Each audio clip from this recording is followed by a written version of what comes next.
Hello everyone and welcome back to the team channel. As you can see, we are in my kitchen.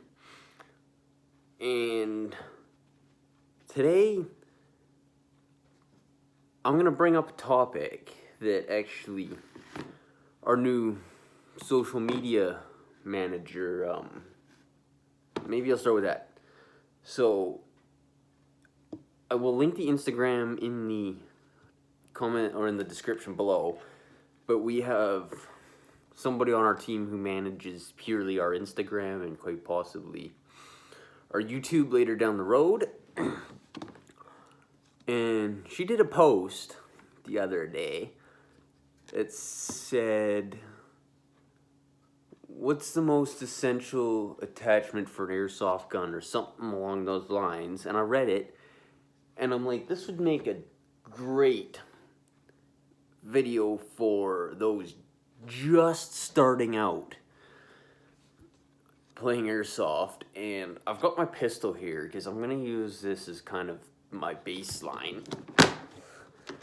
But in terms of the most essential attachment for an airsoft gun, well, in my opinion, that varies from gun to gun. So from platform to platform. So pistols, assault rifles, SMGs, LMGs, sniper rifles.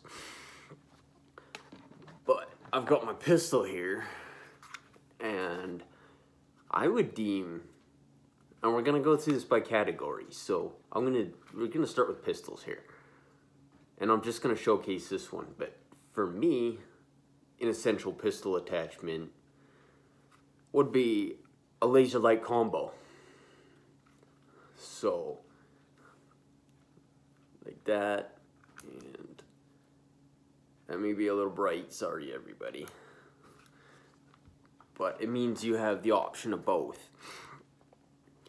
We're gonna move on to SMGs next. And in my opinion, depending on the SMG, I'd say you don't really need an attachment for it. Because yes, the SMG I'm going to get is the VFC MP5 SD3. So it's the one with the integral suppressor on it. And I'm going to run that stock. I'm not going to run any attachments on it whatsoever. Because I feel as though it's one of those things that doesn't need any.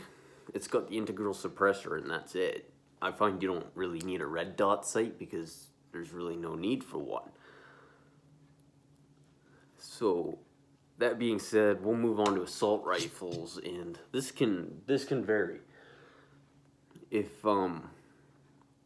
So it depends on the assault rifle, but most ARs, I would say, essentially would require a foregrip, depending on how big your AR is, for improved stability, and some kind of optic, just to start out.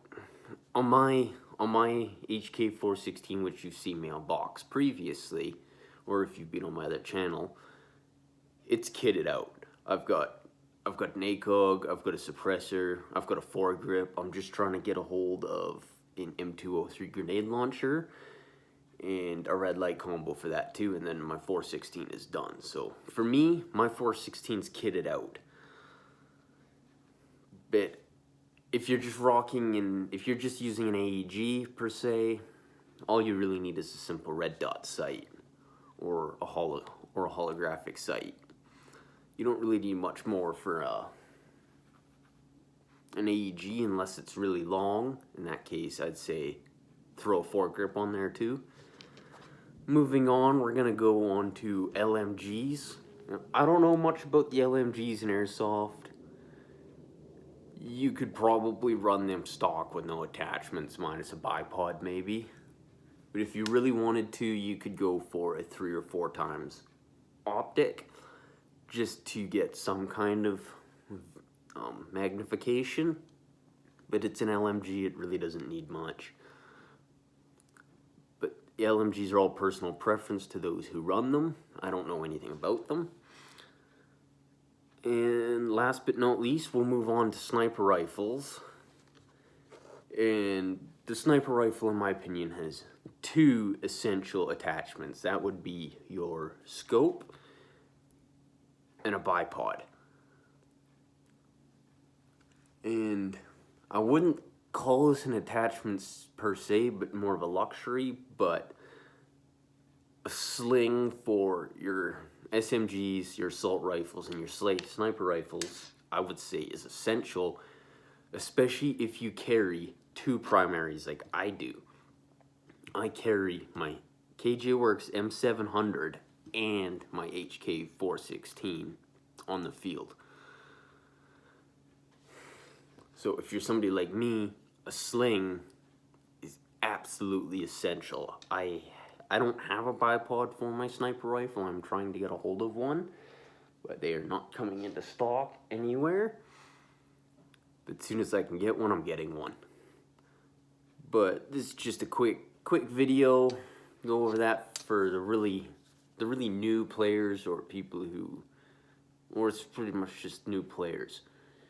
But thank you all for watching, and I will see you all in the next one.